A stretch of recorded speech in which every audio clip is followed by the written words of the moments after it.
Guys, there's this great old movie called Kind Hearts and Coronets, but there's like this one moment at the end that ruins the whole movie. You'll know it when you see it. Check it out. J. Paul Leonard, who famously said, "Let them eat cake." Yeah, the first rave was pretty chill. Did you ever play the party game of whispering quotations? It's a lot of fun, isn't it? No comment. Tom has a sentence to start the game. Let's see what it is. Here's Susie swam at the seashore. That's a slanderous Now lie! Tom whispers the sentence, and each player will repeat what he hears. It isn't so easy. No, Hey, the Mary editor's can't hear it cheating. again. Just repeat whatever she heard. Hail Hydra. How do you suppose the sentence will come out? We'll know in a moment. Frank is writing down what he heard. And it's filthy. Ran to the shoe store. A crummy And what was the commercial. original sentence? Sister Susie swam at the seashore. I mean, how dumb are these Quite kids? a difference. Yes, a simple quotation can certainly be changed in being passed along from one person to another. You hate to see it, but it's true. Quotations were a lot of fun for Tom at the party. It wasn't until later that he found out how important they can be. At his own plagiarism trial. That Saturday, Tom and Mary and Frank were walking past the school playground and wishing they could go in and play. They never could understand why the gate was always locked on Saturdays. They assumed it was Common Core related. Mary thought it was time to find out. Find out whether anything could be done to open the playground. Frank thought so too. He could ask Mr. Allen, the physical education teacher. He's always available. Mary offered to interview Mr. Schaefer, the school principal. Ooh, name dropper. Tom said he'd ask his big brother about it. I mean, But would Tom's brother really know anything about the playground? No, if they were going to gather accurate information, they'd have to talk to people who were authorities. and like real authorities. Then Please, Tom no had another podcasters. idea. He could talk it over with his father's friend, Mr. Pennington, president of the Civic Improvement League. He would certainly know something about playgrounds. Ouch. Anything he told them would have real importance.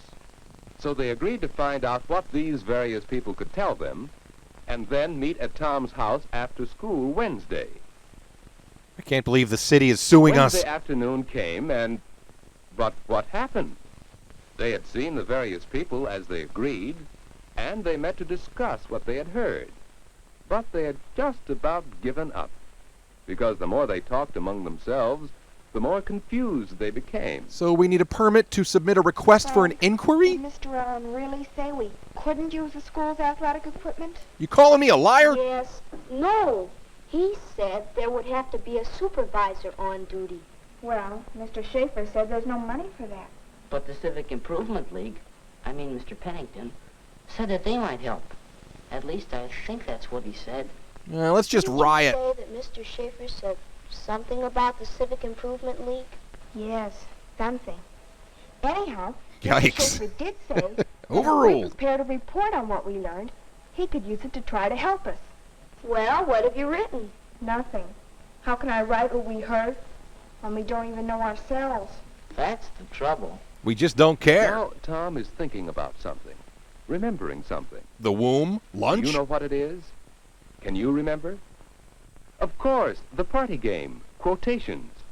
The sentence got so mixed up in passing down the line that by the time it reached the end, you could hardly recognize what the first person had said. What the hell is splunge? That day, it was funny.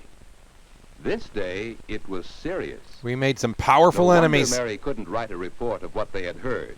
Look, the only way we're going to get anything done is to write this report for Mr. Schaefer.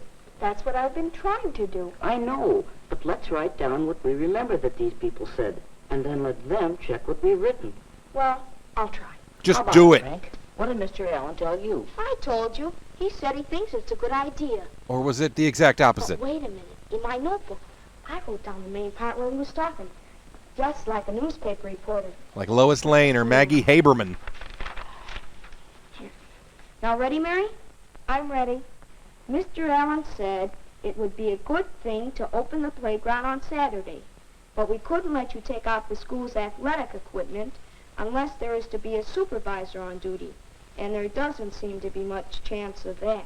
Then he threw a whistle at Mary me. wrote down everything Frank said. But Tom noticed something wrong. Do you see what's wrong? She writes like a girl. Cursive is deprecated. Too many Of course. adverbs. It isn't properly punctuated. Period. What did Mr. Allen say?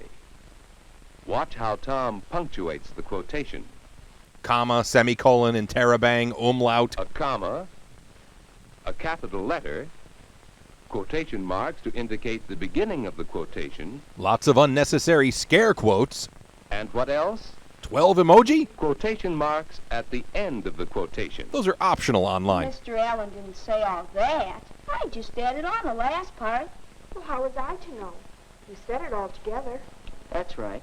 When you're quoting somebody, you sort of have to talk quotation marks. You know, like a human. I see what you mean. Let me try it again.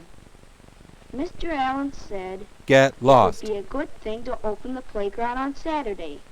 But we couldn't let you take out the school's athletic equipment unless there is to be a supervisor on duty. That's what he said. And I can't see that there's much chance of that. But don't quote me. So here is the end of the quotation from Mr. Allen. The rest is a quotation from Frank and doesn't belong in the report. Frank is an unreliable source, and he With a smells clean like copy of the mothballs. report, Frank called on Mr. Allen the next day and asked him to check the quotation. What the hell is this? Who are you? Mr. Allen read it carefully and said that it was accurate. He communicated this telepathically. Mary went back to see Mr. Schaefer to find out whether she had quoted him correctly. She was greeted by a team of lawyers. Till, dear, can you put it in meme form? In her statement, she used no quotation marks. None were needed because she did not quote Mr. Schaefer directly, but gave an indirect quotation of what he said. A paraphrase. So, like, 2 phrases. Well, Mary, may I see how you quoted me? James Adomian as Vincent Price. I think that's what you said. Almost. Pretty sure I didn't say keeping it hundo or Gucci, Is it wrong? Well, in a way it's wrong. in the sense that it's completely wrong. These are almost the words I used, but you have given them a somewhat different meaning. The first part is correct, but then you've written, Klaatu barata and nikto. that he had talked with the Civic Improvement League Sound it out. and had tried other sources of raising money. That sounds as though I had tried all these other sources some time ago, and now there's no hope of raising the money. That's what I thought you said. You mean now you have found the money? That isn't what I said either. Look, do I need to use Here. hand puppets? Let's correct this. I never claimed to be Otto von Bismarck. Let's change this and to but, and let's change had talked To but. is talking. Does this give you any ideas, Twitter? Huh? Edit button, maybe? Let's change had tried to is trying. And change detention camp to recreation lodge. Now read it. Get out of my But then office. he is talking with the Civic Improvement League and is trying other sources of raising money. You lied to me! Why, that is different. You see how easy it is to take something a person has said and make it sound as though he said something quite different? I didn't mean to make it sound different. I just needed content, baby! I see I must be more careful to be sure I'm quoting accurately. As Abe Lincoln famously said. And Tom wanted his quotation to be accurate, too. Yes. I went back and checked our report with Mr. Pennington. He called it a hatchet job, whatever that is. Well, that first time I guess I just didn't understand what he was talking about. But this time I know what he said. And I quote, The globalist elites "Enough control the children media. will use this playground to make it worthwhile. Then I believe the Civic League might pay for a supervisor." The Civic League will pay? He said they might pay. Oh, now you're Ms. But, Nuance. said Mr. Pennington, there is still work to be done in gathering facts and figures to convince the association that this project is worth the money. End of quotation. End of quotation. I think that's where Mr. Schaefer can help us, as soon as we turn in this report. Then food and sleep, Things look mayhaps? better, don't they? Once Tom and Mary and Frank were off the track, now they're on the right track to achieve their goal. Which was what They have again? this opportunity Because they're acting on information supplied by reliable authorities. Because they have complete, accurate information. And because they understand quotations, use them. Can I quote you on that? Now, Mr. Schaefer can use their quotations to help them get the playground opened on Saturdays. Oh, yeah, that. Whenever you use a quotation, watch that quotation. I'd like to go on the record now with a statement, movie, and you can quote me on this.